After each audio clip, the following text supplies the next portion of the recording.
welcome back to the Matter of Facts podcast on the Prepper Broadcasting Network. We talk prepping, guns, and politics every week on iTunes, Stitcher, and Spotify. Go check out our content at mwfpodcast.com on Facebook or Instagram. You can support us via Patreon or by checking out our affiliate partners. I'm your host, Phil Rabalais. Andrew and Nick are on the other side of the mic, and here's your show. Welcome back to Matter of Facts podcast. I've already been accused of being a professional once this evening, and I'm going to do everything possible to not let that stand. So to convince everybody that this is really amateur hour, I have the talking stick. Drew and Terence are joining us from their respective YouTube channels. They're all part of a group, I believe, called the Comms Syndicate. Straighten me out on that, Terence. Correct.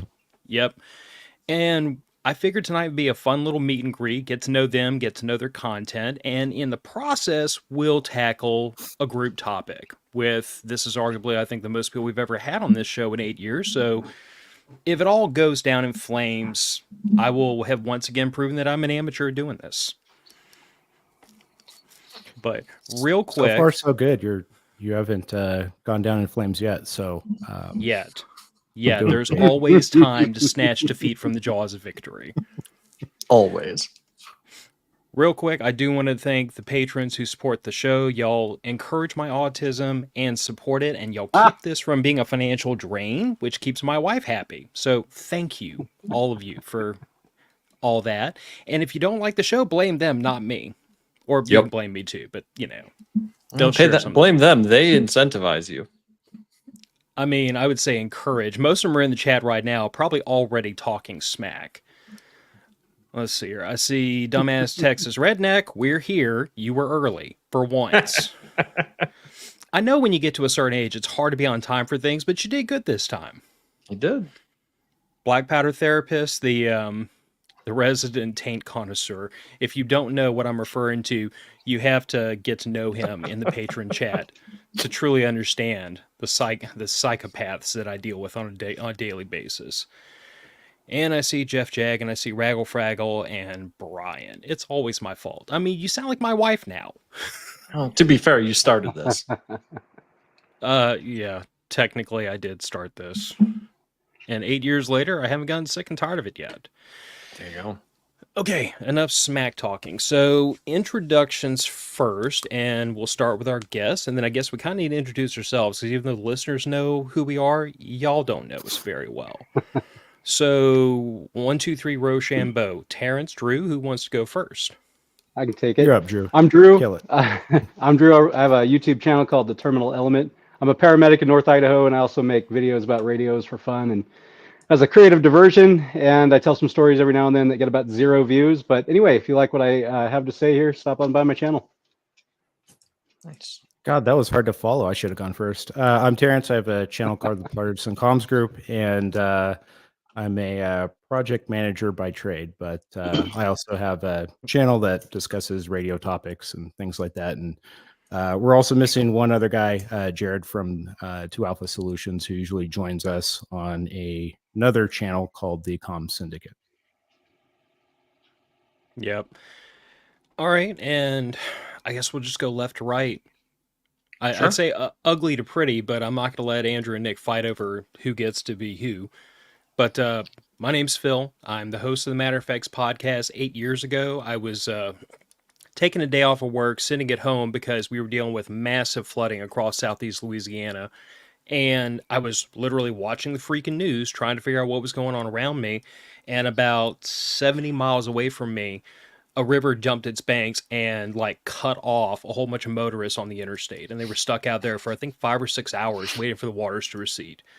And as that situation unfolded, I noticed that, they were literally airdropping these people water because they were stuck out there on the interstate in August heat.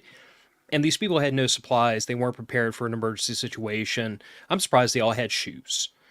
And I had this thing click in my head where I thought to myself, there's lessons about, we didn't even call it preparedness back then. We just called it life. That I learned from my family about how to deal with emergency situations and how to plan ahead for things that people obviously didn't learn somewhere along the way. So 8 years ago, I started this podcast to try to take some of that old school preparedness knowledge and teach it to the generation that didn't get the message, and also try to make it normal. because to me, preparedness should be a normal thing. It shouldn't be weird, crazy people living in bunkers eating MREs all the time.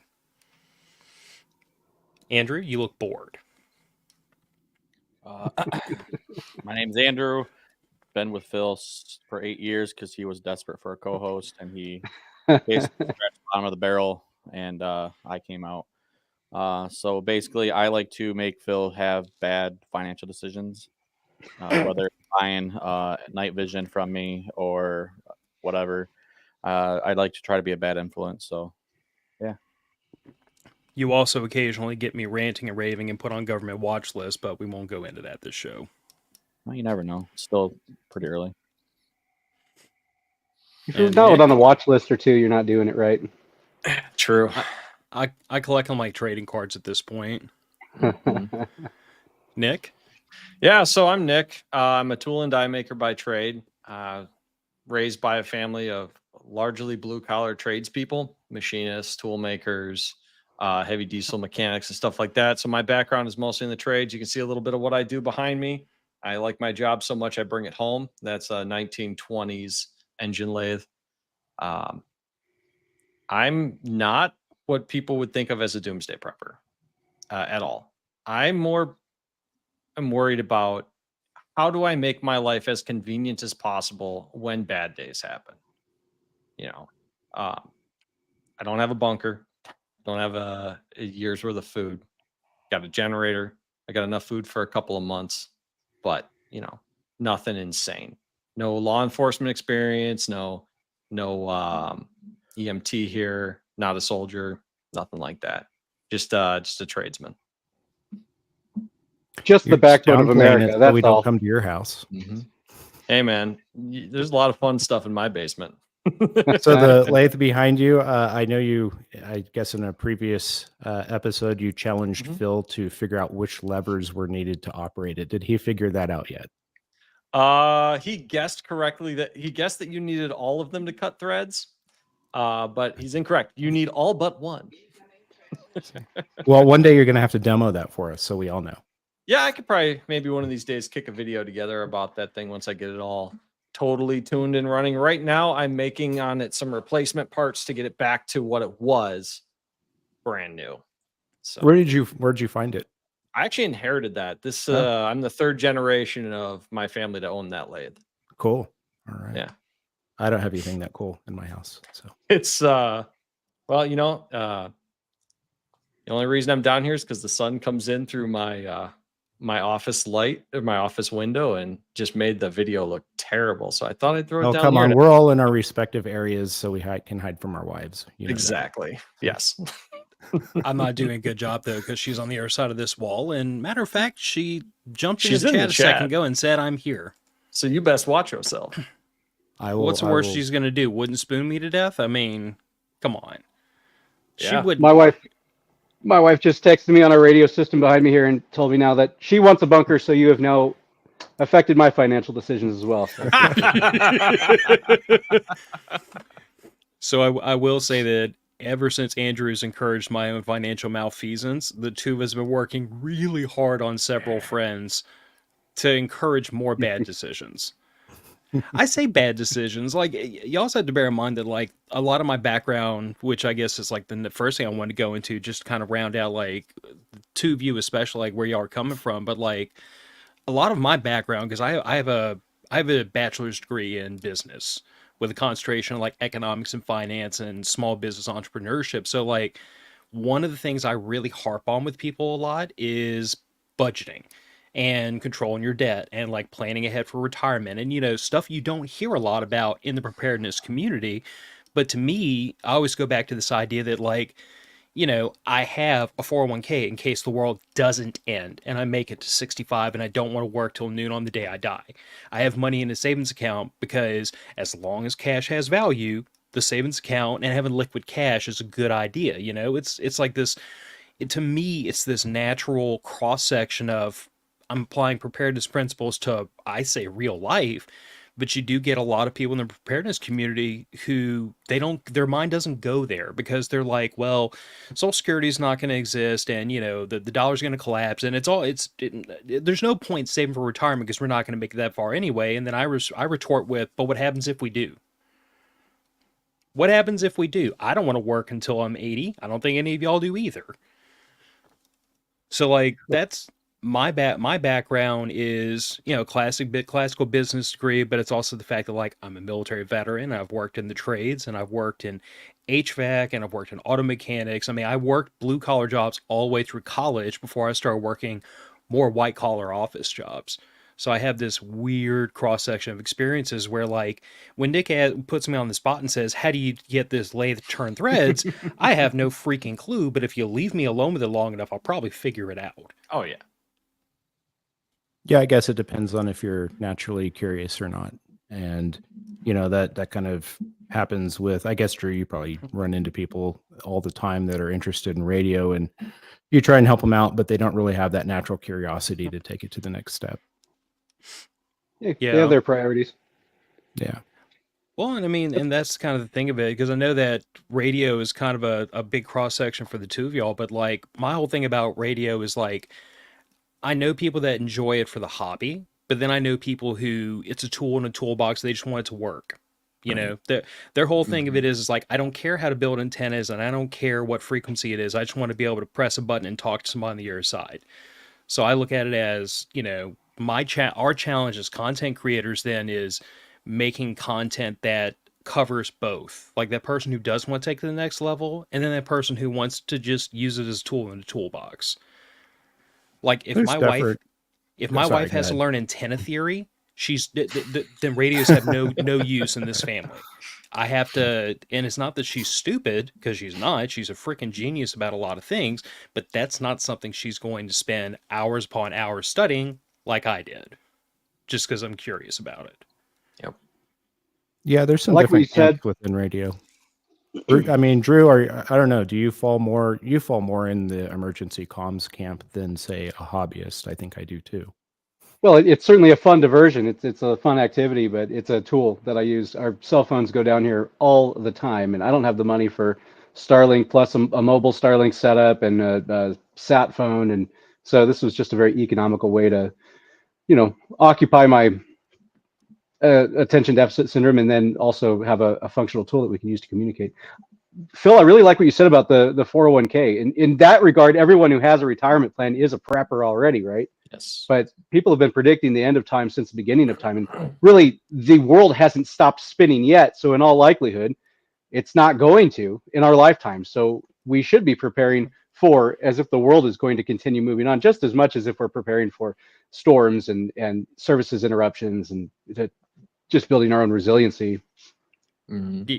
Yeah. Well, I mean, like I said, to me, it's just the idea that like preparedness is a mindset, preparedness is a set of principles. And if you apply this set of principles to finances, then you're going to do things in a way that makes sense as a prepper. But to say that something has a 0% chance of happening, therefore I'm not going to prep for it, when there's a likelihood that yes, the world will continue and the dollar will not collapse and things will stumble along in spite of themselves, then to me it's like, okay, that's a scenario we should prepare for, in the same vein that I prepare for hurricanes, tornadoes, floods, because those things all happen around here. I just can't get on board with the idea that like something that has a less than 0 chance of happening doesn't get any attention paid to it. I mean, to me, it sounds more to me like doom spending, if you're familiar with that term, where a person says like, it's all going to burn anyway, so I'm just going to rack up the dead. Who cares? Yeah. Yeah. All right. Unfortunately, I was going to say, finances aren't necessarily a sexy thing to talk about. The Mad Max scenarios are, and I think that's unfortunately what people kind of gravitate to. And, I think one of the best topics that basically reframes prepping from a fringe conversation into a practical one is finances. And, I was watching several of your episodes, and I think you guys do a really great job of frequently mentioning things like building financial security. And like you said, that is a form of prepping. People already do it. They just probably don't think of it in that context, basically. Exactly. I've said it before on the show, and I'll say it again. Most problems in my life have been able to be quickly solved by chucking money at them. No, seriously. I mean, it's true. It's so true. That's why I'm laughing. truck breaks down.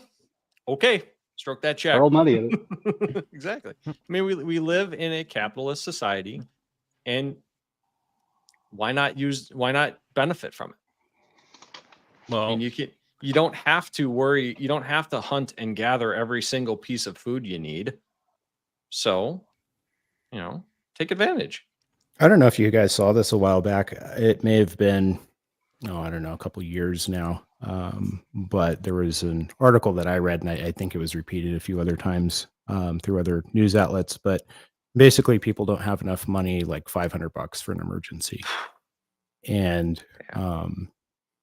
it's like when you talk about things like financial prepping and stuff, it's like, do you have enough savings for several weeks or months? Should you lose your job, can you maintain your lifestyle, while you look for a new job? And I really do wonder how, like what percentage of the population can do that? Should Not they lose their much. job? Can they continue on like they are right now? The statistic I saw the other day was that 40% of U.S. households have exactly $0 in savings right now. And your eyebrows going up was exactly my reaction. It was because of the content. We all know how the algorithm works. The more you watch, the more stuff you get like that. And because of my background, I do watch a lot of economics and finance stuff because it's my wheelhouse. And my wife knows that look on my face where something will crawl across my feed and my jaw will just fall. And I'm like, oh my God, it's worse than I thought it was. Like, I feel like my family is blessed to have put in place the things that we have so that we're not in those situations. But to read that percentage of the U.S. households, it's worse than they don't have a 6-month emergency fund. It's worse than they can't deal with a $1,000 emergency. They have nothing in savings. That's terrifying to me. Yeah. And then It's I think to staggering. myself, how many of those people are in the preparedness community where they've got 3 or 6 months worth of food stacked up? They've got, 10,000 rounds of ammunition. They've got more guns than they need to arm the whole neighborhood. But if their car broke down tomorrow, they couldn't pay anybody to fix it. You know what I'm saying? It's like that kind of weird, short-sighted thinking that they did all these other things that were preparedness, but then they missed the simplest thing, which was a savings account. I used to read a Yeah, blogger it's who would frame these things in terms of, are you worth less than you were when you were a baby? Because when you come out of the womb, you Jesus. have zero debt. Seriously. And so if you have racked up hundreds of thousands of dollars in debt and credit card bills, you are worth less than you are when you were a baby. So it's just an interesting way to frame that. Knowing how much I owe in my house, that makes me feel worse. Thanks for that. Right. When they say stuff like 40% of Americans, it's kind of hard to conceptualize how much that is. So I did some quick napkin math. It's 48 million households. Yeah, because aren't there like Ballpark. 330 million? 330 million people, Something. figuring 3 people per household, 40%, somewhere in the neighborhood of 48 million households have zero savings, which probably also implies not only do they have zero savings, but they probably have reoccurring debt that they are holding of some kind. Not even say credit card, sure, yeah, probably, but probably student loans, could be a mortgage, could be a car payment, rent probably for sure if they don't have a mortgage. Medical debt. So yeah, medical Mhm. debt. So not only do they not have a single dollar to their name, they technically have negative dollar to their name every month, assuming they can't work. So they have even less time than that because their Less credit cards net are worth than a probably also baby. carrying a balance. Yeah, right. It's Phil, I know you brought this up on the show before. There are some YouTube channels that go into this really in depth, and Caleb Hammer's one of them. I'm don't know if you guys are familiar with his stuff. He does audits of people, like has a person come and sit down and does a financial audit with them. And the spending these people have is just absolutely insane. And I'm sorry, I missed the channel. What did you say it was? Caleb Hammer. Caleb Hammer. Okay. Yeah, I'm not familiar with that one. He's a very interesting guy. He's probably, I think he's mid-30s, and he walks through people's finances and tries to find ways to get them out of debt. Because the fastest way to build wealth is to get out of debt first. Is there like a pattern that you've noticed in watching these episodes with how people spend their money? Convenience spending. Yeah, I mean, one of the convenience spending. One of the things that I think is, I don't know, I guess kind of predatory, and I'm sure you guys have seen this too, but there's people on YouTube that have channels. I'm not going to name any names because I don't want to start any shit or anything, but I've seen some that, encourage other people to go out and max out their credit cards on preps. Yeah. Well, I think it's kind of the reason I say it's predatory is because, oftentimes those content creators have a product to sell for the emergency they're warning you about. Oh, yeah. Or a class they're pushing, or I think I've seen some of those, and you're robbing Peter to pay Paul. Unless your country is developing into a war zone rapidly, such as Ukraine, where pretty good odds your city's about to be overrun by a foreign country. I mean, I'm sure there's a situation where it could be worthwhile, but long term, I mean, if the comet's coming, right? Right. I mean, that does seem in poor taste, at least. I think the risk there, though, is that, like, if you're the person that's going to advocate that, and like we were having almost this same conversation in our little patrons chat several weeks ago, and the consensus was, if I knew with 100% accuracy that on this day money is going to have no value, I'd rack up the credit cards, because who cares?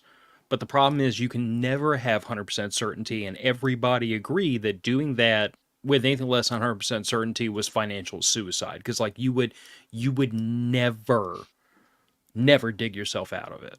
And that is like one of the things I see on Caleb Hammer's show a lot, when he gets into people's personal finances and how they dug themselves into debt. And I don't know that I would call it convenience spending. I call it, there's this general philosophy where it's always, I will defer paying for that until I can pay for it. You know what I'm saying?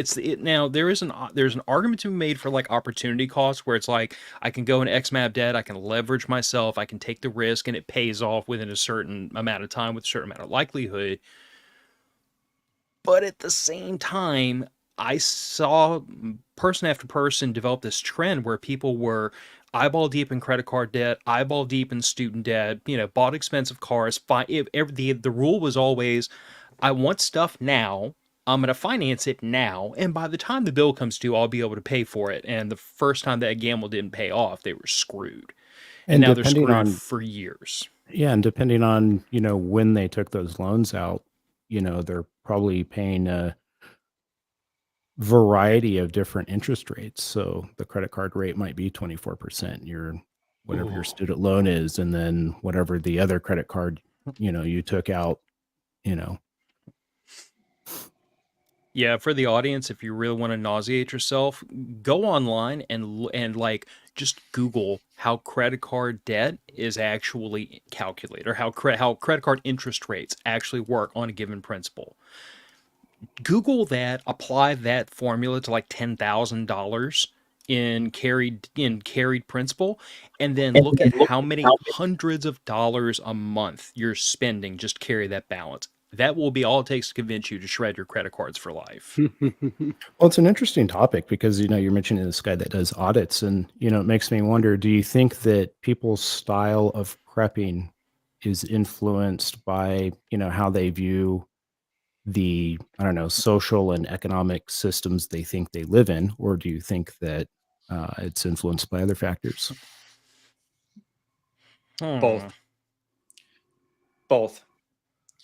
You see, like Rick and Jane, for instance, they got burned out on the rat race. you've heard them, Rick and Jane Austen. What does Jane go by? Survival Jane. Survival Jane. Thank you. Survivor Jane. Survivor Jane. They got burned out so bad on the corporate rat race that they went 180 opposite direction, rejecting that, and built themselves a giant homestead, which fantastic. I think some of it is driven by geolocation. Phil's got to prep for hurricanes. I don't have hurricanes, so I don't have to do any of the traditional hurricane prep seasonally. Yeah, I get tornadoes here in Midwestern Illinois. We get some blizzards and some snowstorms, but we don't have that like geographic region shattering events happening yearly. If that makes sense. Yeah, it does. I can see being influenced by that. Sure. Yeah. Honestly, though, thinking about it, at least in my experience, I think the people's style of preparedness is largely governed by what, right or wrong, what they believe the most likely scenario is, if that makes sense. Because, like, I've talked to quite a lot of people over the years, and you find this big bucket of people that are like, they're in the, we're heading to the rapture, or the world is going to end, it's going to be Mad Max. So their whole push is for 100% sustainability. I need to plant crops, I need to grow my own food. You know, it's everything in that vein, because the idea is, because of the likely scenario, a savings account and a 401k and all that stuff that still depends on the industrialized food system to some degree, it's not going to pan out. And then you get people that are kind of on the other side, but kind of where I am, where it's like, I'm not prepping for doomsday and Mad Max. I think the likelihood of it happening is fairly limited. I think it is near certainty that I'm going to face another Cat 1, 2, or 3 hurricane in the next couple of years. And within 10 to 15, we're going to get whacked with another Cat 4, Cat 5 that's going to wipe out 7 zip codes. Because I live on the Gulf Coast, that's what we deal with down here. I mean, hell, Andrew, he and I looked it up a while back. He had a hurricane up by him in Michigan. I don't remember which one it was, but it was one that like cruised all the way through the middle of the country and actually made it all the way to Michigan. Oh yeah, I think that hit us too. It was just a lot of rain though. So you see, hurricanes could happen up where y'all live. Yeah. Wow. The storm surge of the ocean joining us here in Illinois is going to have to be a hell of a storm surge. Looks like we got Jared popping in. Yep, Hey, Jared. Jared from 2 Alpha Solutions joined us. Hello. How you doing, sir? I'm well. How are you? We're doing good. We have already done introductions, so I'll go ahead and loop you in, and then we'll just keep on rolling. All right. Sounds good. So apologize for being late. I got held up at an appointment and got home, and I had to get cleaned up. I was covered in blood from a horse and everything else. Better than your blood. Exactly. So my name's Jared. I have a small YouTube channel called 2 Alpha Solutions. So Hi, Jared. I am so sorry. I punched a button by accident. That's all right. I have a small YouTube channel called 2 Alpha Solutions. Do some comm stuff and some gun stuff on there. I pretty much have junk content on there right now. But let's see. I'm retired law enforcement, retired fire department, volunteer, and now I shoe horses. Chew horses, not It sounded like horses. shoot horses. Everybody Well. says it sounds like I shoot Well, horses. especially Both are when you needed. just come on talking about being covered in horse blood. I mean, we have Right? to. No, so Like, Jared, this been one an didn't even have a radio broken leg. operator. What are you doing? what's that? I said this one didn't even have a broken leg. What are you doing? I had a broken foot. Eesh. That's harsh. So amateur radio since I got my license in '94, Hmm. and here I am, almost 30 years later, I guess. Nice. All right. So somebody remind me where we were before we had to welcome Jared in. We were talking about finances. Oh yeah, and how Oh. financial preparedness is a key pillar. Now we were at Financial Hurricane in preparedness. Michigan. Oh yeah, Michigan is hurricane where in we were at. Michigan. There you go. That too, yeah. I And cannot then we got the shooting remember. horses, Yeah. Good. which honestly is probably a better mix-up than when you tell people that you're a farrier. Yeah.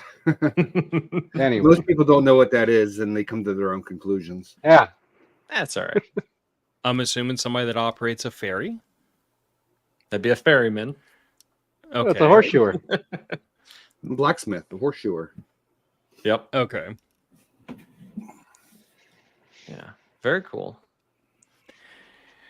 Eddie is talking smack in the chat. No, we're not just letting anyone in. This was our third guest that we were waiting for. You mouthy little SOB. That's all right. He just wants to come back on and talk about what's going on down south one of these days. You know how many different contexts I could have when we're talking about Eddie? Oh, I know. Yes. Yes, you do know. I'm setting him up for that one. No, the so what we were talking about before was whether or what was it? Worldview or location? Well, it's basically along the lines of, well, you were mentioning what people choose to invest in far as preps are concerned. That's right. That's right. Is location. And then, I guess kind of the subtopic is just that, like, are the differences in people's economic statuses, individually, is that what, influences their decisions as well? So, Yeah. which I guess it's probably both, right? I mean, think it has to how be do both. how do you explain, like the toilet paper purchases during COVID? Oh, Like how do you Well, rationalize? there's no other way. There's no other way to wipe your ass, Terence. There's no other way. Well, I've asked a blame few social people media. I've asked a few people that have done it because I was very curious about it. This was after the fact, and basically it was people that the couple people that I asked, and I know that's a small sample size, but they bought things like toilet paper as well as ammunition because those are things that they thought they could trade with later on. Well, People were also And I mean, I know that sounds crazy. Maybe it is, but that was the answer that I was given by a couple of people that were stacking toilet paper to the rafters. Yeah, but people I are wonder, also used to living in excess too. yeah. And it's a panic thing for them. Oh, I can't get toilet paper. I can't get this. So for me to, or for somebody to continue living life, they in their realm, in their world, they're going to need all this excess toilet paper because they don't know when they're going to get it, and they don't know how to ration, or they're not willing to ration. Well, I think there was quite a bit of buzz on social media about that. If I recall correctly, there was either a Facebook or an Instagram story of a guy going into Walmart and there being no toilet paper left on the shelf in just this one Walmart. And that went viral. And that triggered a bunch of other people in a bunch of other places to go in and start clearing stuff out. Have you guys ever worked in a grocery store? I haven't, no. No, but I hear stories about the FOMO whenever there's a storm coming, all the milk and bread go away. Mm-hmm. I believe that as an explanation more than somebody who tells themselves a wonderful story that they're going to use it as post-apocalyptic currency. I believe that person said that, but I don't believe that they believe it. That just sounds like a wonderful face-saving story. They were scared and they didn't know what to do, but they knew they wiped their ass every day, and so that was the thing. Oh, there were people that panic bought toilet paper for sure. I mean, I remember going into my grocery store and the frozen pizzas were all sold out, and I'm like, we're gonna frozen pizza our way out of this or what? And you're right. Like, it's people that probably, some of them didn't know what to do. Oh, I'm sure some of them didn't know what to do. They're probably scared. Yeah. I mean, honestly, I think I think I'm kind of with Drew on this. I think the whole we're going to barter with it was probably a story they concocted after the fact. Because, like, when COVID first started, and I see a version of this every time we get a hurricane in the Gulf, like, the level of absolute insanity down here as people scurry around like cockroaches when the lights come on, trying to get the last minute stuff you should have got weeks ago, it never fails, and it never gets any better. Like I told my wife years ago, I'm like, the moment there's a disturbance, it doesn't, not even in the Gulf. As soon as it looks like something might go into the Gulf, go get your gas tank filled up. Don't let it drop below 3/4 of a tank. And like you're gonna ride that, because the last situation I want to be in is from my wife and I a day before the storm gets here or 2 days before the storm gets here to be sitting at a gas station when a fist fight breaks out between two guys at a gas pump. It's like, I know that the minute you get that many freaked out people in one confined area, someone's going to do something dumb, and I don't want to be stuck in the middle of it. So I always go back to this idea that, like, if you were waiting in line for stuff, you should have done this earlier. You know what I'm saying?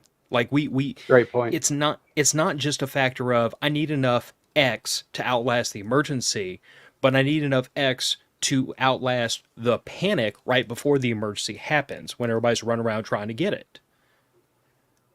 And the supply chain disorder for sometime thereafter, right? Yep. Yes. That's actually something I point out about, and again, hurricanes is just my thing because where we live, but like it's something I point out about hurricanes. It's like when a tornado, not saying the tornadoes are fun, but when a tornado hits like your home, you can go 3 blocks and it's still civilization. You can get gas, you can get groceries, you can get stuff. But if you're in the middle of where a Cat 4, Cat 5 hurricane went, you might have to drive 150 miles to get things like gas and plywood and tarps. Like there's no way to properly explain to people the fact that the devastation is so widespread in some of these situations, or like you said, in something like a pandemic where it affects the entire nation. Things get bought out so quickly, you might not be, if you don't have those things by the time the flag goes up, you ain't gonna have them afterwards. It just goes back to the idea that like you got to keep some of this stuff on hand. I mean, there's a reason why I just finished ordering like 20 pounds of green coffee beans, and I've got 10 more pounds in the mail because I'm trying to bulk up. I don't plan to go through the apocalypse without the coffee, and I want to have a lot on the shelf because there might be a port strike in a couple of months. Yeah. This is one of our patrons who is down in Western North Carolina. He lives down there, and he's confirming they had no supplies within 150 miles. So just goes to show you, Eddie, it happens. Eddie, what's the outlook on how long it will take before roads get reestablished and cleared and you can even travel that 150 miles? We'll see. So he'll definitely get back to you. Yeah. No, I mean, like once things in that area have calmed down enough that he's comfortable coming on the show, like I'd love to have him on to talk about from his perspective what's going on in that area. But it's one of those things where it's like I don't want to push him onto the show when he's still in the middle of dealing with it. You know what I mean? That's considerate. Absolutely. Right. Well, I do consider him a friend. He refers to my wife as mom. Forgot about that. Yeah. This looks like you call him son? Jokingly, yes. Which is It weird looks like because he's he's not saying- that much younger than I am. years for major highways, months for smaller roads. Asheville still does not have water. So Wow. what's that? 3 weeks now? At least. Yeah, Mm-hmm. not great. But that's just it. Is this can happen probably anywhere. Is it going to be a hurricane? No. Could be an earthquake where you are. Could be a tornado. Could be a blizzard. I mean, not that long ago, I think it was 2010, Northern Illinois had a blizzard. We got 2.5 feet of snow. That's a lot of snow. My aunt and uncle's house outside of town was out of power for a week and a half because you just can't get crews through 1.5 feet, 2 feet of snow. It takes some serious time to move all that. I mean, we're talking about tornadoes and hurricanes, earthquakes, all that stuff. These are all things that happen on a frequent basis. And knowing that, why do you think there's still such a stigma about prepping? Someone was peeking at the banners. Hey, they're there for a reason. I think it's because people don't like to admit that they are not in a good place. regardless. You see it with people that are in big debt. You see it with people that are in the middle of a bad situation, an abusive relationship, anything like that. Admitting that you are in that terrible place or that you're in a not great place is really hard, because you have to admit that you have been wrong up until now. I think a lot of people are complacent too. They forget very quickly of catastrophic events that have happened. A lot of the people, I mean, you if you're decentralized from a catastrophic event, you'll think about it. You might talk about it for a couple days, but after that, life goes on for you. Even if it's still affecting somebody else, like the North Carolina hurricane thing going on down there. Just like you guys were talking about earthquakes and blizzards. 2 years ago, we had a blizzard come through here in Central Virginia. It knocked out power to the entire county that I live in. And there were parts of the county that were without power for upwards of about 4 weeks because they just could not get it fixed quick enough. We were without power here at our house for 3 to 4 days, if I remember right. And we have a backup generator. It's not a standby that kicks on. I have to take it outside and gas it up and turn it on, plug it in, but it runs the entire house. And I had just enough gas to get us through that 4 days. It goes through about 10 gallons every 12 hours. So it uses quite a bit of gas. And we were able to get out on the 4th day to go out and get more gas. We had to go outside of the county to get it because our local town still did not have power inside of town, and there was no internet. The gas station there actually had to bring in one of their emergency response generators on a tractor trailer, one of the big ones, to run the gas pumps there. But then they were only taking cash. They didn't have any internet to be able to take credit cards or debit cards or anything like that. And then going back to the earthquake of 2011, I live right now pretty much right on top of the epicenter of where that earthquake was in 2011 that affected Virginia and Washington, D.C. I did not live here at the time. I was still living in Pittsburgh. But that was widespread damage around the county here. And it was kind of intermittent. Some places had a lot of damage around the county. Some had none. But it was still, I mean, we got 2 brand new schools out of it, a high school and an elementary school that had to be completely demolished. So just my take on localized disasters. Well, Jared, how long did it take for school to get back in session after that? Do you know offhand, now being that you live in the area now? I can't remember. I think the earthquake happened right around the first part of August in 2011. And I think they went back to school once they got kind of reestablished. FEMA brought in a lot of trailers for the students. You're going to trigger Drew by saying that. Right. Yeah, the government's good at spending our money. Drew has very strong opinions about FEMA. Maybe we'll hear some. I've never noticed. Did you hear me screaming internally? I did. I could see it on your face. Did you see how intently he was looking at the camera, just waiting? Let it out, Drew. It's okay. I saw the steam rolling out This of is his a ears. family podcast. This is a safe That's all right. space, Drew, and we'll probably all get shadow banned, but it's okay.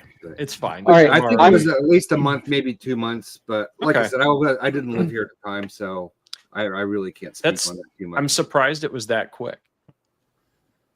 It was. Yeah. It was. I think they had to take a lot of the students and put them into other schools across the county, and they worked pretty diligently on getting them back into school as quickly as they could. Nice. Yeah, Have I mean, you that was. cons- Well, I was Go just ahead, going to say that's a lot of what they had to do in this area after Hurricane Katrina was they had so many students that lived whose families lived in areas that flooded that they displaced up to the north side of Lake Pontchartrain where I live, and they ended up filtering into all of our local public schools. So like very, very quickly we had to open up enrollment mid-year, and then we had to like just influx all these kids. And it was like I was out of high school by that point.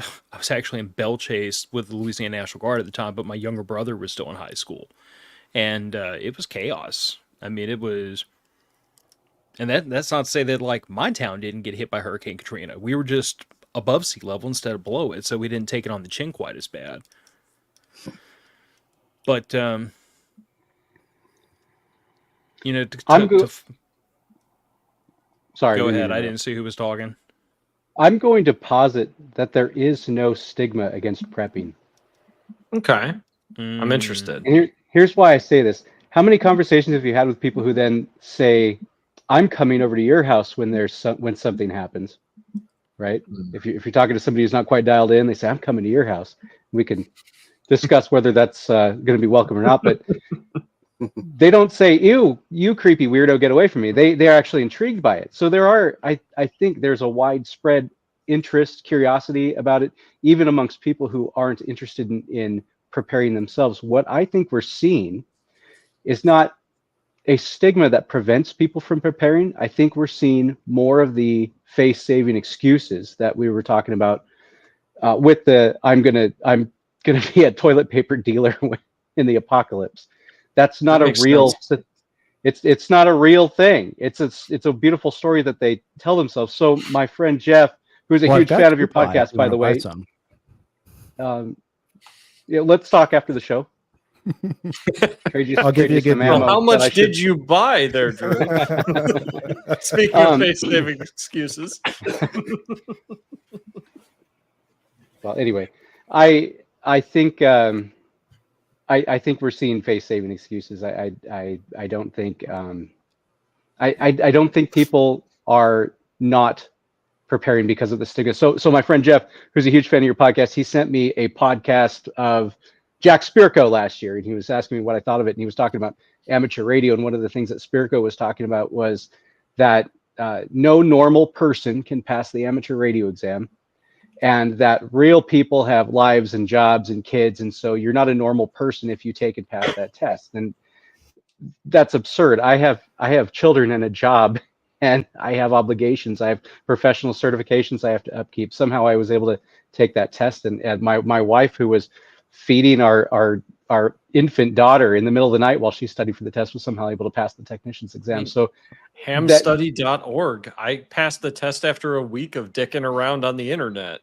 Right. It's really simple knowledge that most adults should probably have anyway. So if somebody doesn't want to do that, that's fine. But what I believe I was seeing there with a guy who makes it his living to distribute information about preparedness came up with a really beautiful excuse for himself about how he's a normal person. He's a more normal person than any of those ham weirdos who take that test that no normal person can pass. And so I think it's endemic. I think it's a false premise to say that there's a stigma that prevents people from prepping. People who value it, who see value in it, who want that, they're going to investigate that, and they're going to learn and prepare. So a lot of people still rely on the government, whether it's local, federal, or county government or state government. I mean, well, that's a separate issue. That normalcy bias. It is. But it is. I don't think those are the same people going, oh, those weirdos. I'm not going to do that weird thing. But see, Drew, I agree and disagree, because I hear what you're saying. I'll allow for normalcy bias. I'll even allow for the person that says I pay taxes, the government should be here to help me. Like, that's a bold strategy, Cotton, but I'll let you have that one. But I have personally, individually encountered stigma around preparedness, and to my perspective, I think a lot of what has really like screwed the preparedness community, and I'm gonna make an analogy to back when I was still in like the car community, when the Fast and the Furious came out. Overnight, every freaking high school kid had a wing slapped on the back of his Honda Civic, and they were driving like morons all over town. So all of a sudden, everybody that modified a car, or like legitimately street race, all of a sudden was lumped into that crowd with all the morons with the shopping cart wings on the back of their Honda Civics. And it took a decade for the perception in that community to change from neon lights and fiberglass body kits back into modifying cars for high performance use for race on the track or in Mexico or Minecraft. And I see a lot of the same thing that happens in the preparedness community sometimes, where sometimes the loudest voices are the nutcases who live in bunkers or in like abandoned missile silos, and they have rooms full of MREs and cans of ammo, but then they don't have a 401k and a retirement plan. You know what I'm It saying? kind of sounds awesome, though. I mean, it Yeah, kind of sounds that's it kind true. of sounds like an awesome man cave, if I'm being honest. Like I would love to have a friend who has stuff like that so I can be invited over. But I guess what I'm saying is like I do think that there is some stigma cost sometimes, because sometimes like we may not do the best job possible policing our own community and saying that guy might be preparing his way, but I don't think that's the most rational way to do it. That's why a lot of times like I try to wrestle these topics back down to earth and say you can prepare in a way that makes sense and doesn't make you like, you know, the bearded weirdo living in the woods ready for the apocalypse or the zombies. Well, I think too is like I said before, there are people that are afraid to be wrong and offended by anyone who points it out just by their existence. And I will You know. allow, I know someone exactly like that. Like Yeah, I bet you've all met somebody like that. well, put it this way, my wife literally unfriended somebody that we knew because every time we would go hang out with this husband and wife, that wife would start chirping in my wife's ear about stupid husband doing prepping, yada yada yada, wasting money, wasting time. And my wife eventually was my wife. Even in First of your all, she area, huh? Yeah. even in your area where people like 1,000 people drowned in Hurricane Katrina and the whole towns go underwater when the levee breaks, and even in your area where they have that pain so up close and personal, Yep. they would Yeah, still behave that way. and as a matter of fact, like Wow. this family lives in a house that had to be raised, I think, 10 feet because they live in a floodplain.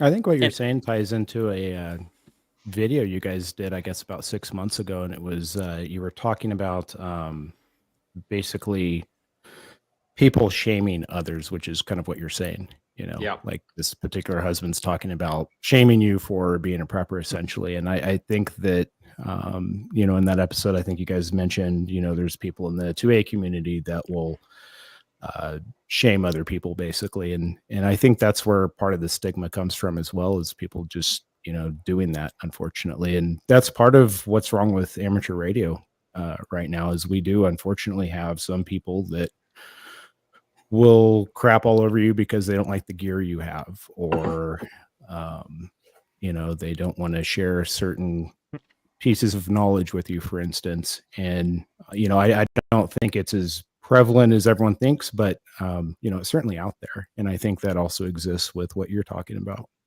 It doesn't take many people though that Right. act that way. I mean, Yeah, you just could a have handful. you can have one guy at your local ham club, for instance, that just shits on the new guy because the new guy can only afford the $30 radio or the $150 base station. Same, I'm sure, happens in car racing and everything else. You know, Well, and you guys mentioned people who are perceived as LARPers, for instance, in that video or that podcast episode I was talking about. And, you know, it's like, I think you mentioned it's LARPing until it isn't. Mm-hmm. it's always LARPing until it isn't. Right. It's like 5 seconds after all hell breaks loose, the crazy prepper looks like the smartest guy in the entire parish or county. But 5 seconds before the flag went up, he looked like a nutcase that spent way too much money on freeze-dried food and ammunition. But 5 seconds after all hell breaks loose, he looks like a genius. Well, everyone in the that's just- preparedness community gets lumped into one bucket, you know, frequently, you know. So you've got, you know, homesteaders and preppers and just all kinds of different little factions within that, I guess, community, if you want to call it that. And, you know, they all in reality have, you know, basically their own agendas and varying ideas as to, you know, the world that they live in and how they should prepare for it.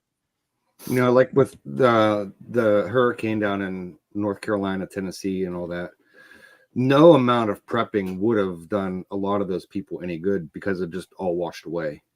True. Literally, their entire life washed down the hillsides down there, and it's just a sad situation, and that even the ones that were prepared weren't prepared. Yeah, So- I think that's true. There are some situations that are not possible to prepare for if you get hit at ground zero. Exactly. But that being said, there is one aspect of preparedness that would have saved some of those people. And I hesitate to say it because, like, Eddie knows where I'm coming from because he and I've talked about this offline. Like, my worry is that I never want to look at a group of people that went through a disaster and then Monday morning quarterback from the perspective of, like, you idiots, you should have done what I said and you would have been fine, because that's not it. It's more of a hindsight's 2020. We can learn lessons from what happened and we can apply that so we don't get caught in the future. But the one thing that a person could have done in that situation was not be on the X. Like that's I think and that I think it came so fast and out of nowhere that they didn't even know what hit them at first. For some, yes. But I will say this, like, my wife and I go through this every year for hurricane season. Every hurricane that gets into the Gulf, we have to flip the coin in the air and decide, are we going to stay here where we have a hardened structure, we have preps, we have a community, we have a support system, we have all these things stacked in our favor here, or do we load this family up with what we can take into two vehicles and we get the hell out of the way? And we have to flip that coin every time a hurricane gets into the Gulf, because the wrong decision means we're here for Hurricane Ida and a Cat 4 hurricane slams in here and wipes out 5 zip codes, and we're stuck in the middle of it with 8 days with no power. We made it. We survived. The house survived. But we had a big old bucket of suck to friggin' deal with for 8 days. And for weeks afterwards, because the supply chain was so screwed up. I have questioned myself for years since then about, did I make the right decision to stay? Should we have bugged out and then come back after it was unwound? I don't know. Like, it worked out. We got away with it. We got away with it if it was a bad decision. But that is the only thing I can look at that situation and say, like, you're right. There is a point where a person, all the prepping in the world will not save you, except to admit that this position is not defensible, therefore we need to relocate. Well, And wasn't a lot of the damage up in the hills with this hurricane? Kind of the area that you would think that you would leave the coastline and go to. Might have been pretty difficult to predict. Well, it was in areas where historic flooding has occurred. Oh, okay. That's the part I missed. Unfortunately. Yeah. And I'm sure we'll talk more about this when then Eddie, the local that we know in that area, comes on. There were a number of locals and a number of people in that area, even government officials, that were saying, hey, the flooding could get bad if this does get here. Now, nobody predicted 25, 30-foot walls of water, because that is a serious anomaly. But they did predict severe flooding and severe wind damage. Yeah. I mean, I know that, like, as early as that Tuesday, they were already predicting like 30 inches of rainfall in Asheville. And like I was telling people, I'm like, 30 inches here where I live is a problem. 30 inches in the mountain is a catastrophe, because water doesn't stay on top of mountains. It goes down into the valleys, and then you wind up with like 6 feet, 7 feet, 8 feet of water flowing where there were no rivers before. Like, it's a catastrophe. It cannot be mitigated. There's no amount of drainage, there's no amount of preparedness that will save you from it, except to get out of its way. It's the only, that's the only thing given you can that do at that point. All the settlements in the area, all the towns in the area are not built on the highland. They're built on the low valleys in between. Yep.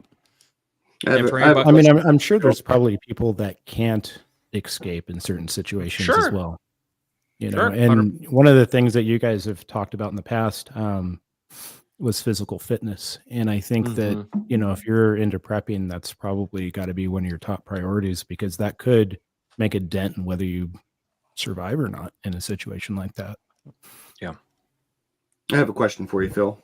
Being that you live down in the Gulf, and I've never really had to deal with hurricane evacuation, with the amount of traffic that is trying to evacuate from an area, how long are you looking at being on the road trying to evacuate an area with millions of other people doing the same thing?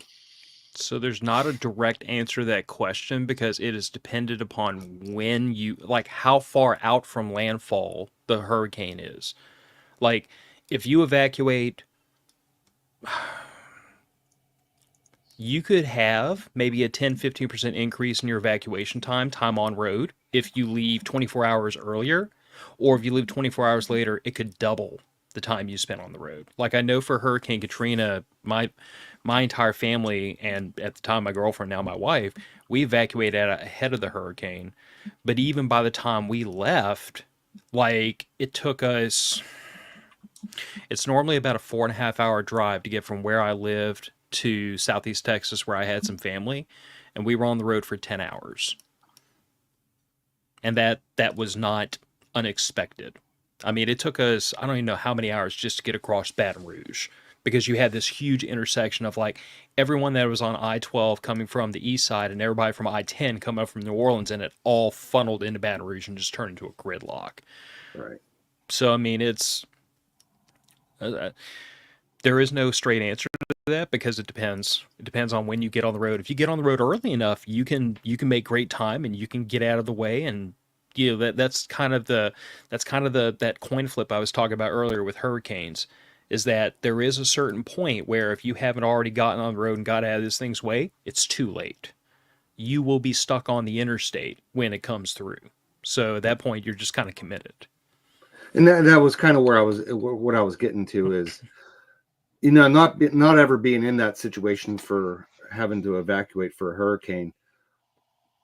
I don't think I would want to be stuck out in the interstate with millions of other people whenever the hurricane hits that specific area, because now you are just literally stuck and nowhere to go.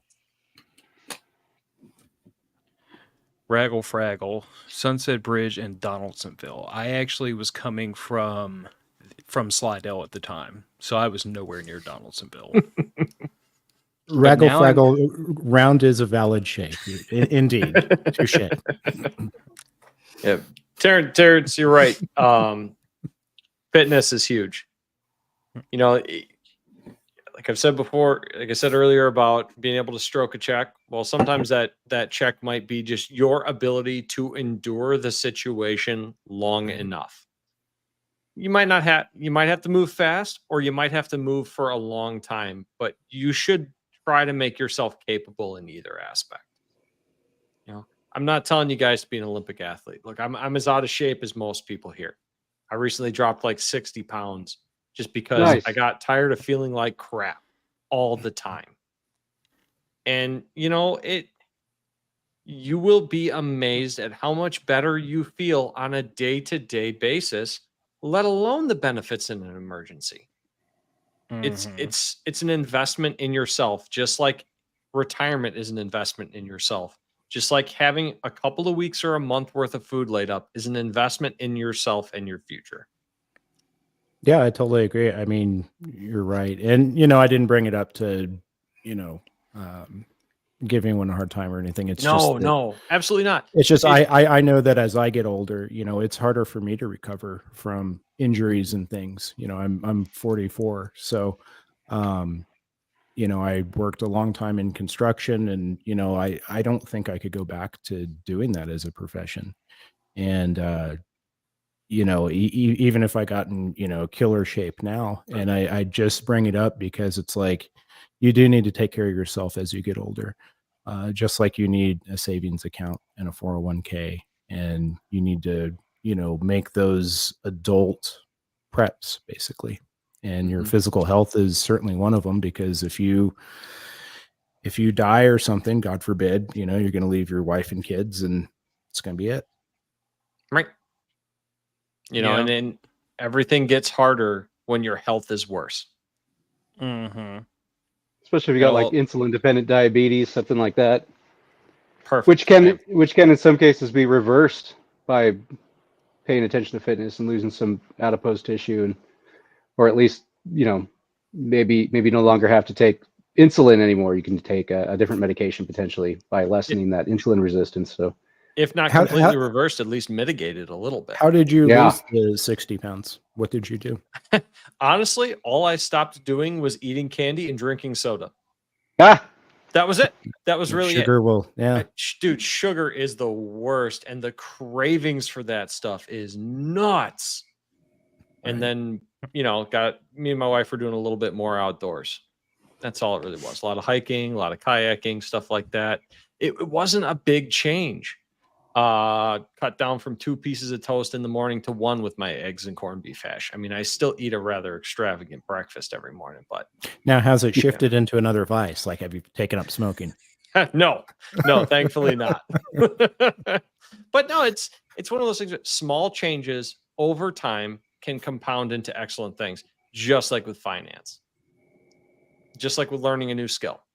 Small incremental steps. I mean, how many calories are in a can of Dr. Pepper Rago brings up? I don't know, probably 220 or something like that. That's a tenth of what you need in a day. How many people are drinking 3 to 5 a day? That's actually a shockingly good estimate. I was thinking 240. Yeah, just a guess, 240, 260, something like that. But the other thing, go ahead.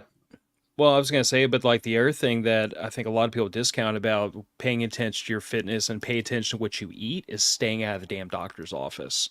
Yeah. Because like that's something that's what motivated me personally, because like I've been fighting with hypoglycemia since like my late 20s. And it's always been one of those things where it's like, I know what that progression is. It's hypoglycemia, it's pre-diabetes, and then sooner or later you wind up going down a path that's not a good place to go. And so a lot of my dietary changes was like, cut out the junk food, cut out the sweets, cut the carbs, cut the rice, cut the potatoes. And it was never about like, I can never eat these things again, because sometimes you just want pizza, for God's sakes. But it was about, I know if I eat more fats and more proteins, I'll stay fuller longer. I won't get the shakes. I won't get the cravings. And I started making all these small dietary changes, really with the goal of, I want to control my blood sugar in a way that doesn't lead down the road of daily medications. And I haven't had what I would call like a blood sugar related issue, and probably I've had one in the last 2 years. It's fantastic. Yeah.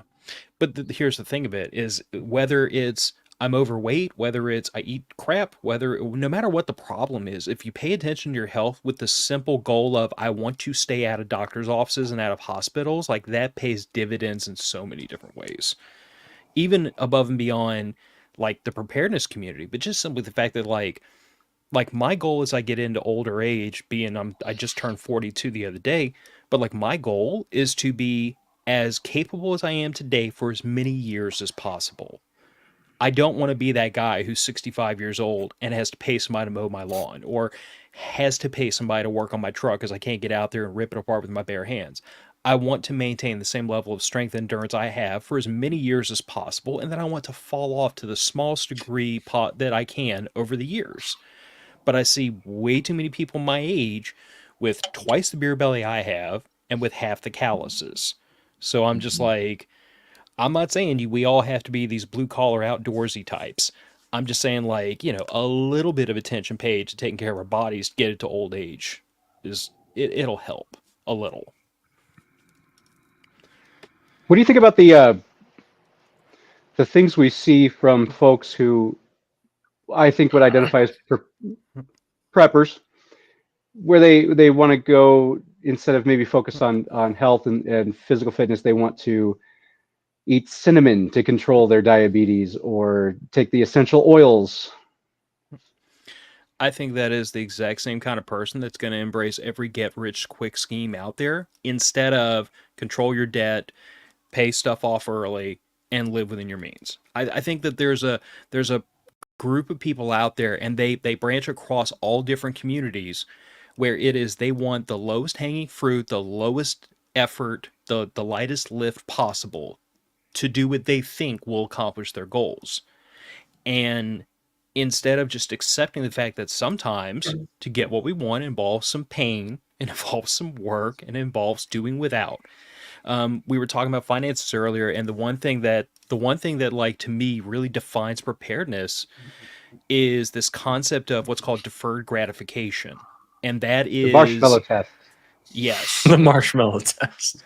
But it is the idea that like I want X, But if I don't have it right now, I can have twice as much tomorrow, and that is finances. That is absolutely your health and your fitness. Because what would I rather do right now? Would I rather sit on my back porch with a whiskey and a cigar and just goof off, or do I really need to get my big butt off the couch and go for go for a walk or do something productive?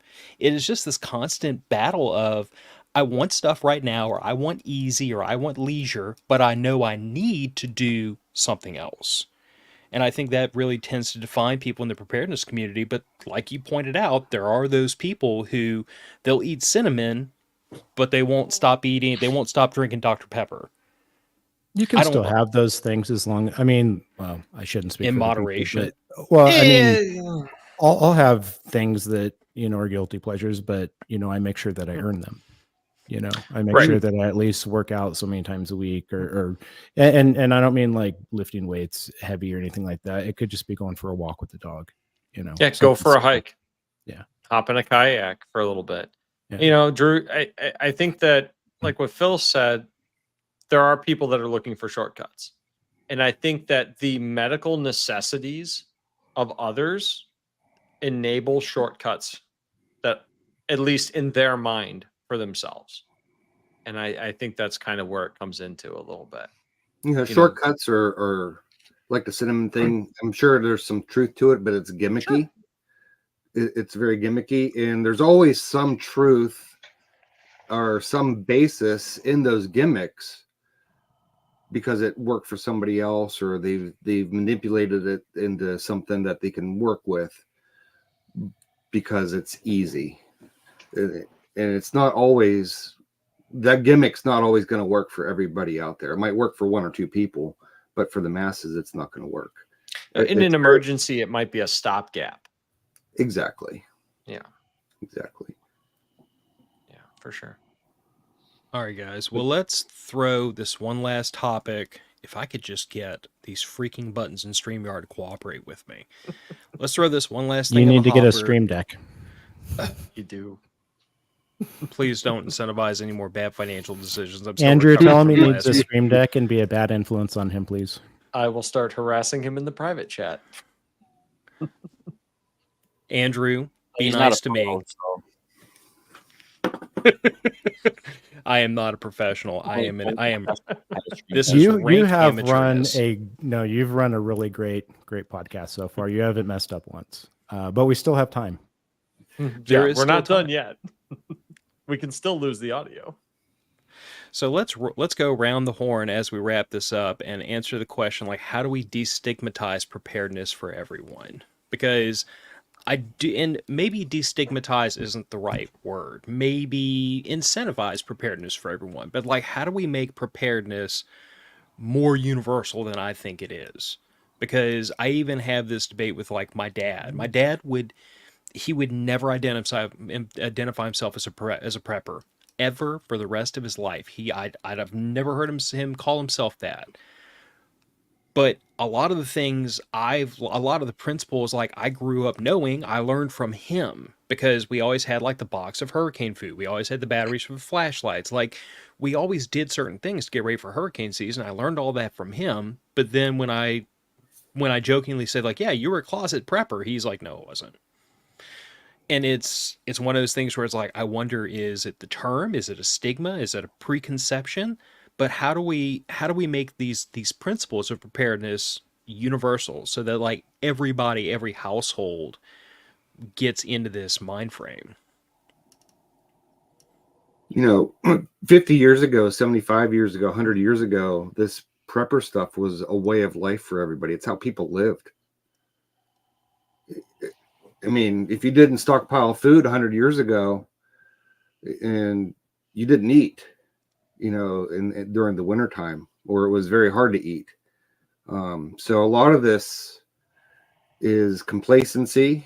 It is, I don't want to say laziness, but technology in the times of today have made prepping, so to speak, not a necessity or anything that people really think about too much anymore.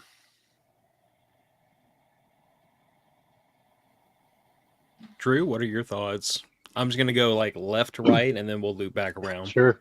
I think we exemplify the positives. If somebody were interested about this and they got on YouTube and they typed in prepper, they would probably see a lot of really creepy, weird things that would turn them off.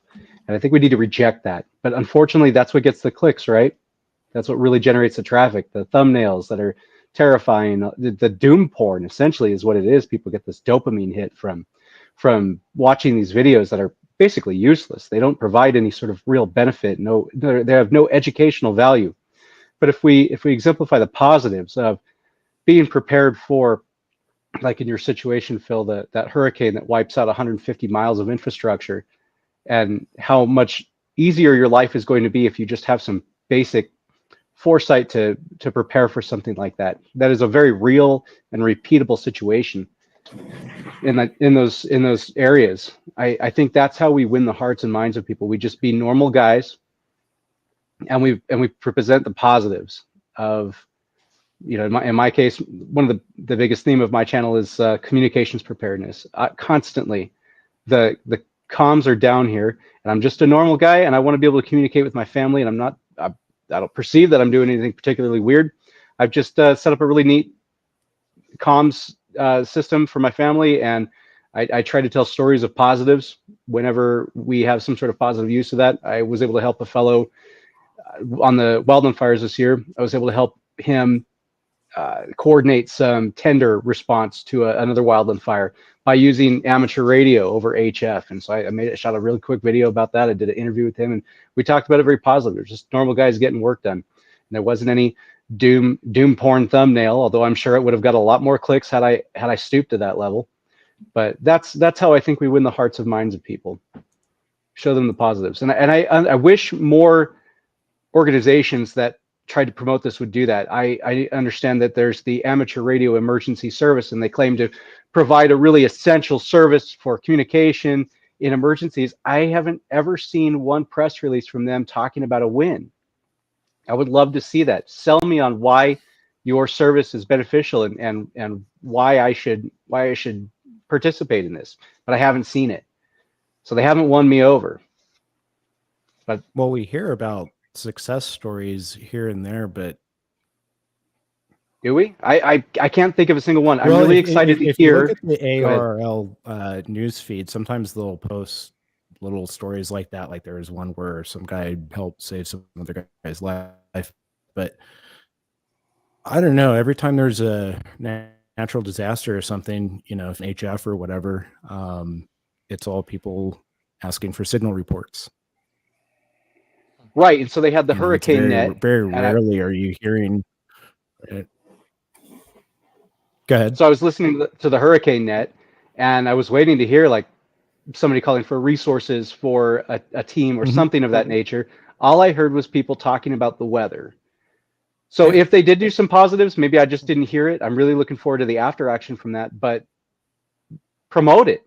Promote the positive. Maybe we missed it, but I didn't hear anyone calling for assistance or mutual aid either. And even handling resource requests, processing resource requests would have been great. And maybe a lot of that happened behind the scenes on WinLink and systems that we aren't going to see typically, but could have been possibly.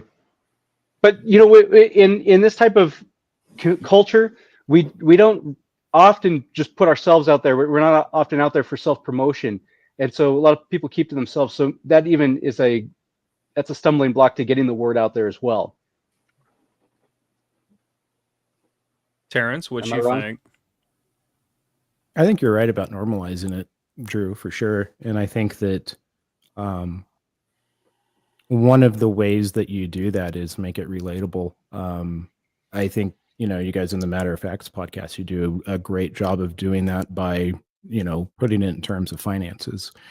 And that's something that everyone can relate to, or should in theory be able to. And I think the other part of that is probably not going outside of, you know, your experience.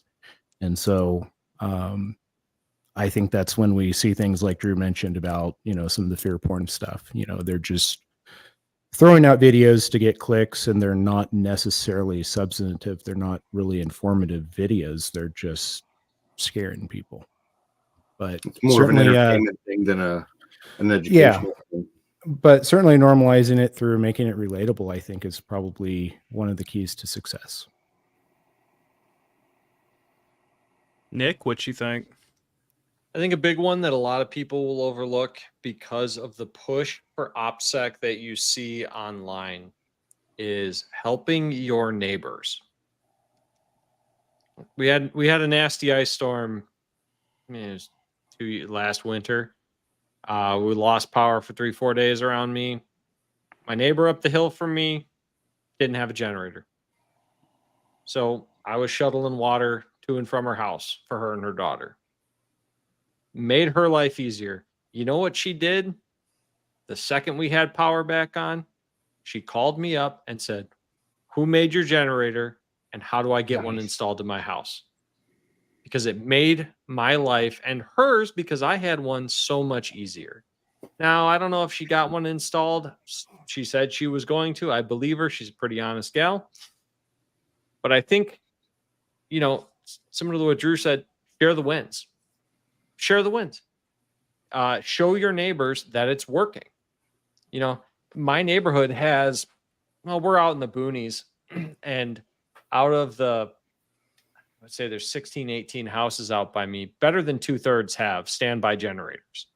So we knew when we bought this house, we were probably going to need one.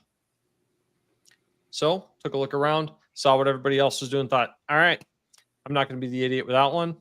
Bought one right off the rip, had a generator panel installed by my electrician buddy, and that helped. And that was able to help our neighbor up the hill from me. I think little things like that.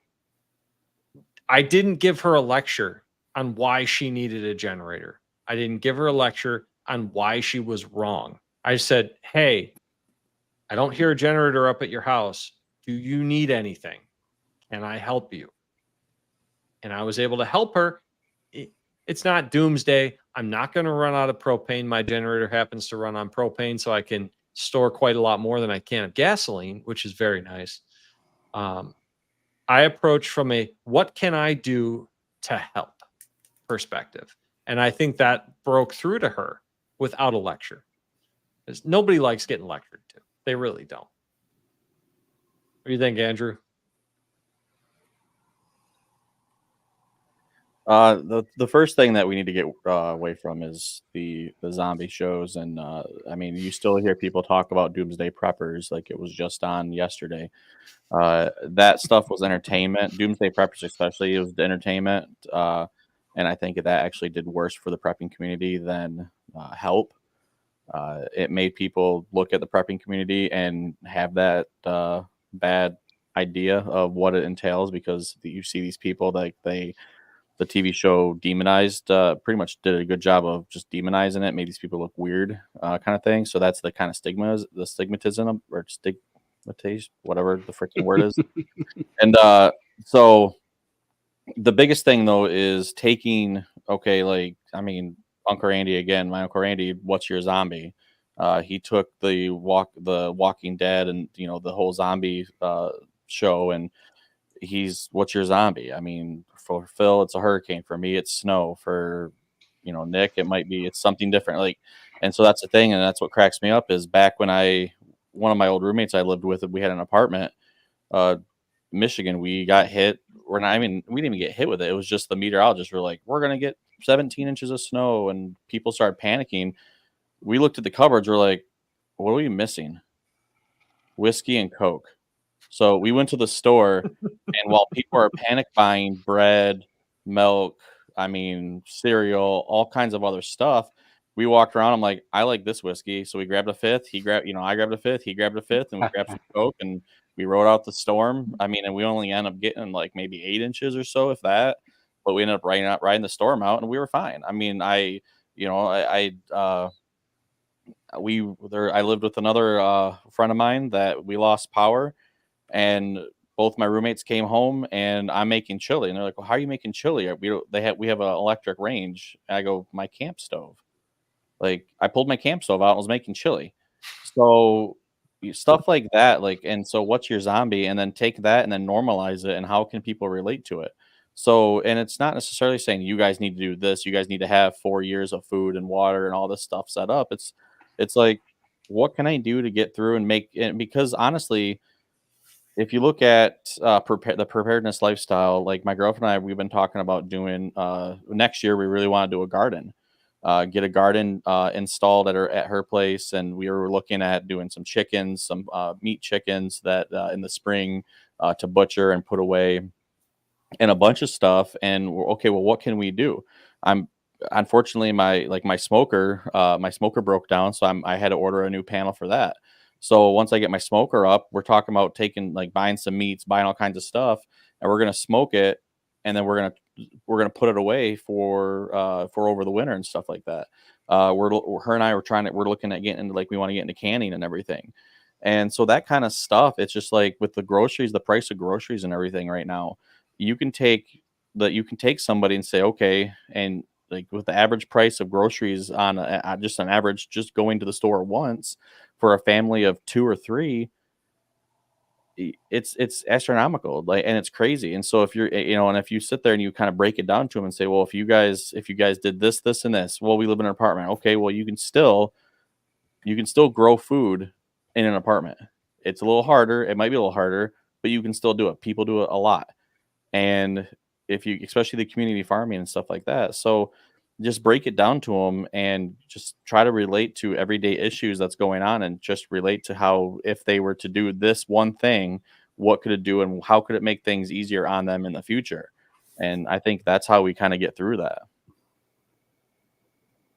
And to round out, the way I think we destigmatize preparedness is, why do I see Andrew big as hell on my screen all of a sudden? There goes the professionalism.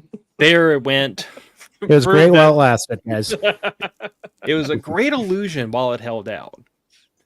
So I think we beat the stigma by everyone who counts themselves as a member of this community meeting everyone who wants to join this mindset, meeting them where they're at.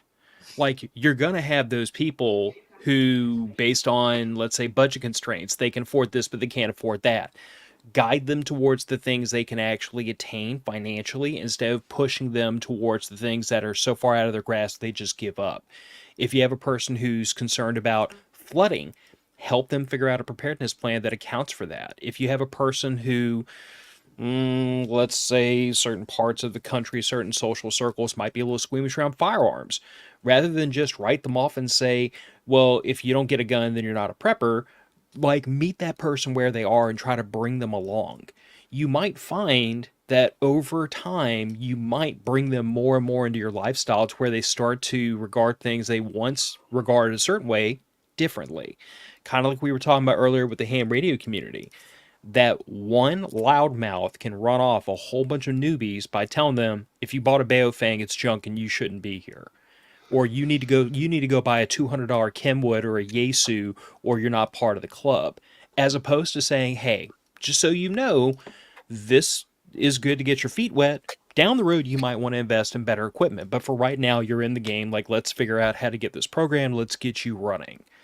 I feel like if we as a community make an effort to meet people where they are and take them from wherever they're at and bring them to where they need to be, in a welcoming, non-judgmental, non-gatekeeping way, I really think we can make preparedness more universal and less of a stigma. And we don't create this really exclusive club where you have to wear the right clothes and speak the right language, or you're not part of the group. Because, like, the story I tell from prepper camp several years ago was, when I first went to that event, it looked like a bunch of people that were into preparedness. And then a couple of years ago, after COVID, we started seeing all kinds of people showing up that didn't seem like preppers. I sat in a class that was about small unit movement tactics, taught by a former Army Ranger.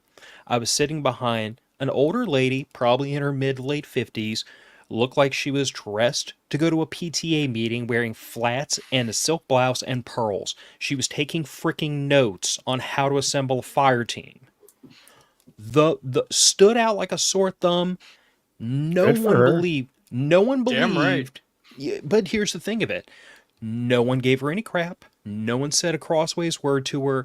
Everyone said, you're interested in this, cool, let's move you forward. And I think that if ever there was that moment where someone was going to say you don't belong here, that's an opportunity for the rest of us to smack that guy in the back of the head and say everyone belongs here. Everyone belongs here. Everybody, we all need the same couple of things to survive for the next 5 minutes. So let's just figure out how to get everybody those things.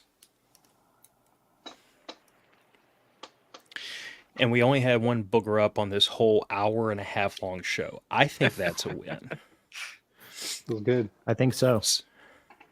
So, And I know you guys to- think that comms are sorcery, and I'm referring to a couple of episodes you did. So if you ever need any help with comms, the three of us are more than happy to jump in and help you. We out. definitely do. Jared and understand the Drew, I notion to make- volunteered you guys along with myself. So Fair enough. Fantastic. Yeah, I have a hard time staying interested in comms. Kind of going back to the very beginning of the show, is I have my ham license, and I have 2 Baofangs. I think I have a Yaesu somewhere in a box from when I moved like 2 years ago to my house. It's still somewhere. I don't know where it's at, but I know I got it. And because I used to be on search and rescue, and we had to have our ham license, and got into it, got out of it, I renewed my license. Was thinking, yeah, I want to get back into it. Took a good ham class, intro to ham kind of thing, and I was like, okay, cool, this is going to be good. And it's just life got in the way, and it's one of those things that got put in the back burner. Right. So yeah, it's one of those things that it's like, man, it sounds really fun.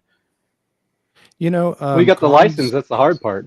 Yeah, you did. That's the biggest I hurdle. mean, comms can suck if you don't have anyone to talk to. But if Mhm. you've got people to talk to, it's a lot of fun. Yeah, that's my And biggest thing. I have nobody to talk to up here. I think there is a local ham group. I guess I mean maybe I need to look into it or something. But it's just one of those things. I just never. Yeah, I don't know. I just don't know. One of the things that I hear a lot of people that discourages them is that, I've got my license, I'll get on a repeater, locally, but that's it as far as, it's as far as a lot of people go. And it's unfortunate, that there's not enough people trying to advocate, here's what the next step should be, and keeping people interested. And, I hope radio doesn't die someday. And, the few of us that are left that are actually trying to, make it positive and make for a positive experience, hopefully that'll be enough to kind of keep the ball rolling. And repeaters aren't where it's all at either. I can't Right. remember the last time I talked on a repeater. I use VHF, UHF on simplex and sideband, and make contacts all the time. So I think there's a lot of stigma that if you get your ham license, that you're restricted to repeaters, and I'm not against repeaters by any means. I don't use them very often, especially here at the shack. When I'm mobile, once in a while I'll get on a repeater if I'm bored and can't find anything to listen to on YouTube or whatever while I'm driving. But well, with a tech license, you can get on 6 meters, I believe, and also 10 meter for data. Right. I think I'd have to go back. I haven't Well, looked in a long time. You can do voice on 10 meters with a tech license. Yeah, I think, you're probably right. Yeah. And data, yeah. But it does take a financial commitment because there's equipment involved, and some of it's not cheap. And I think people are overwhelmed with the information that they're given, even if they just have their tech license, and they're really not that aware of what all they're capable of doing with that license. So I think you're right. That's why I say a lot of people aren't where it's at all the time. Yeah, I think you're right, Jared. And a lot of people, when they start out, their first question is, what radio do I get? And it's like, well, what are your goals? What do you want to do? What do you want to do with it? Who do you want to talk to? And, if someone that you want to talk to is pretty close by, maybe talking on the repeater will work. But if they're several hundred miles away, then you're looking at like HF. Right. Or Andrew, what do you think? And I don't think people realize or really know how to answer that question. They're interested in it. They don't know what the capabilities of radio are. They don't know everything that's out there, what all you can do with it. so that they don't really have an answer for themselves as to what they want to do with it because they don't know what it's capable of. Andrew, what do you think it would take to get your girlfriend interested in getting a amateur radio license? Because who cares about talking to randos on a repeater about their colonoscopies and the weather?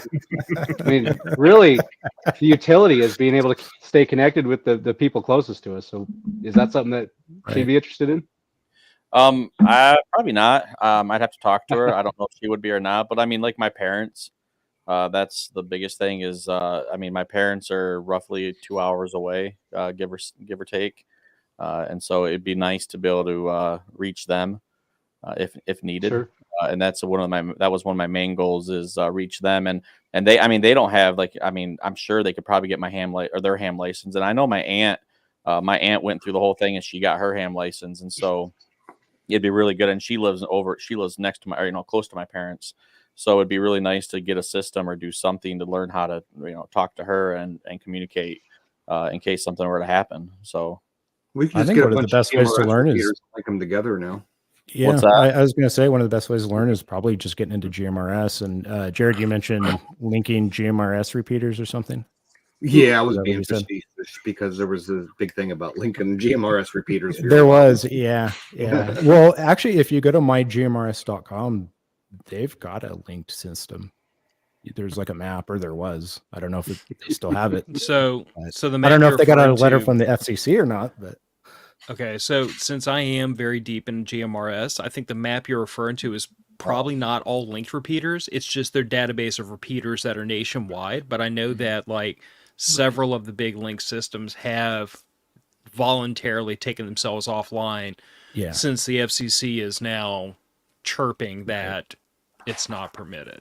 That's Yeah, the it- thing they finally care about. Jeez. Yeah. And you're right. There's a map where you can filter and see what repeaters are in your area. But at one time they were touting some sort of link system and talking about the equipment and some of the forums, that you could use to do so. There were a couple of Roadkill Radio Network was because they operate one of the repeaters down in New Orleans, and I know before they delinked that system, like I was talking to people all around the country. There were people setting them up on Zello too. Mm-hmm. Interesting. Yeah. Neither here nor there, though. I mean, like I said, GMRS wound up being the radio service I bought into, mostly because if I can't talk to my wife and my daughter on it, then the utility for it for me goes down really fast, and I'm not going to convince my wife to spend the time or the effort to get a ham radio license, especially when you consider the fact that like a technician class license, I can get most of the capabilities of that in GMRS. 100%. Being all UHF. Right. I mean, as it stands, I forget. I know who Terence, you and I talked about, but like I built a Manpack radio system and I have a 40-foot telescoping mast, so I was able to sit in my backyard on battery power and tag the repeater in New Orleans 34 miles away. And you're It's one of the impressive. few people I've seen that actually built a Manpack for that utility for that reason, other than people just doing it because it's a fun, cool thing to do. I mean, I like to build them too, but like you actually do have a purpose for what you built, which is good. Yeah. Do you think we're gonna see the FCC allow data modes on GMRS at higher wattages here in the future, or even data modes over a repeater? That'd be outstanding. Honestly, I don't think I the doubt it. FCC is going to go down that road, and I think even if they do, I think the community is. I don't think the community is going to embrace it because what I've seen out of the GMRS community, and we're going like way off topic, but y'all got me there. But like, You're welcome. What I'm seeing in the GMRS community is this huge schism that's developed where like half of them want to push the radio service to do more and have greater capabilities, and the other half are continuing to trot out this line of, well, if you want to do that, you should get a ham license. And I see that big split in the community where like half say, why don't we push to be able to do more with this, and why don't we be more experimental? And the other half is just kind of like not embracing that. Well, the half that wants more, features and privileges, just form a lobbyist group like the ARRL and go lobby your politicians. So, Oh, just what I wanted to hear. The idea of lobbying anybody for anything just makes my stomach twist. Even though I'm mature enough to understand that's probably how things get done in this world. But I still don't like any part of it. Being that they can't even update their website from 1942, the FCC, I don't see them ever doing anything with GMRS. Have you guys? I mean, they have their original 1942 website. Is that what I just heard? I do believe their website to get logged in and go through that licensing process is a little bit clunky. A little bit clunky. I'm trying to be nice. Do you know what the joke guy over here? Do you know what the joke is in the GMRS community? That the FCC's website is the test. Yes. Like if you can navigate the website, really you good. could have a license. That's congratulations. Really good. And one of the Facebook GMRS pages or whatever I put out a while back that if you guys don't like the website because everybody complains about it, talk to your congressman. They're the ones that are going to get the FCC to update the website if anyone is. And basically I was just laughed at and they said, well, we just won't get a license. We're just going to operate without a license. And their website is a deterrent to such a degree That's that like gatekeeping. I wrote out and I post this on my website. There's like a blog that I did about it, but I wrote out the actual instructions on how to navigate their website because so many people were like, what do I do with this? And it could be better for sure. Absolutely. Yeah. All right, guys. Well, it's been an hour and 40 minutes, and I'm surprised my wife hasn't knocked on the door and like checked for signs of life. She's either ignoring me or she's watching me. Either would be well within She's bounds. studying for her ham test. There you go. You know what? If she is, I'll be impressed, and she'll probably beat me to it, but I don't think so. But anyway, okay, left to right, Jared, Drew, Terence, where can the listeners check out y'all's content? Even though it's kind of, for those of you who are watching, it's on the screen, but we also have audio-only listeners who can't see what channels y'all run. So my channel, 2 Alpha Solutions, it's on YouTube. It's the number 2, and then Alpha spelled out in Solutions. Like I said, there's not much on my channel. There's a little bit. I have grand plans of making videos, but my everyday work keeps me pretty busy, so I don't get a big chance to make videos like I want to. But I do have some videos on a crossband repeater, some of those tactical TRI PRC 152 radios. I was doing a tutorial on them. I do have some more videos that I'm going to do on those as well. I think I have 2 of them out. If you want to check out my Radio Shack that I have here, it's on my channel. I have I think it's a 20 or 30 minute video of a tour of my shack and my tower setup that I have outside. I have about 100-foot tower for all my antennas. So, and then actually I built it so it can lay over flat. A friend of mine brings his tow truck over, and I made this big lifting and lowering device contraption for it that I fabricated and welded and everything. And we used the winch on his tow truck to lower it and raise it back up. So it's kind of a cool thing. But it's 2 Alpha Solutions. Nice. Drew? Well, Phil, Andrew, Nick, thank you so much for having us on. This was a lot of fun. It was great meeting you guys. I'm Drew, and viewers can find me at YouTube at Terminal Element, or you can go to terminalelement.com and it'll redirect right to my YouTube channel. I also have an X and Instagram with a small following. I make videos, and tell some stories about calls sometimes, and I have a lot of fun doing it. So come check me out. Nice. Terence, last but not least. So mine is Partisan Comms Group. You can find me on YouTube. I also have a website. It's partisancommsgroup.com, and sometimes I'll post some blogs on there every once in a while if I find something that I think is worthy of it. And again, to echo Drew, thank you guys for inviting us on. It was a lot of fun. Yeah, I appreciate y'all joining us tonight. I really did not expect this to go an hour and 45 minutes, but I expected it to go long. I didn't expect it to go We're a this chatty long, group. but I got a lot to well, say. you get this many podcasters, content creators together, and yet I guess chattiness is going to come with the territory. But we'll go ahead and punt this one out the door for the 8 people that stuck around to the end. I'm impressed. Y'all need therapy, but thank you for hanging around. I think one's your wife, dude. No, she probably signed off an hour ago. All right, guys, stick around with me for just 1 minute while the outro and everything clears so I can make sure we get your audio, and we'll talk to everybody in another week. Bye, everybody. Later. See it. Thanks for having us.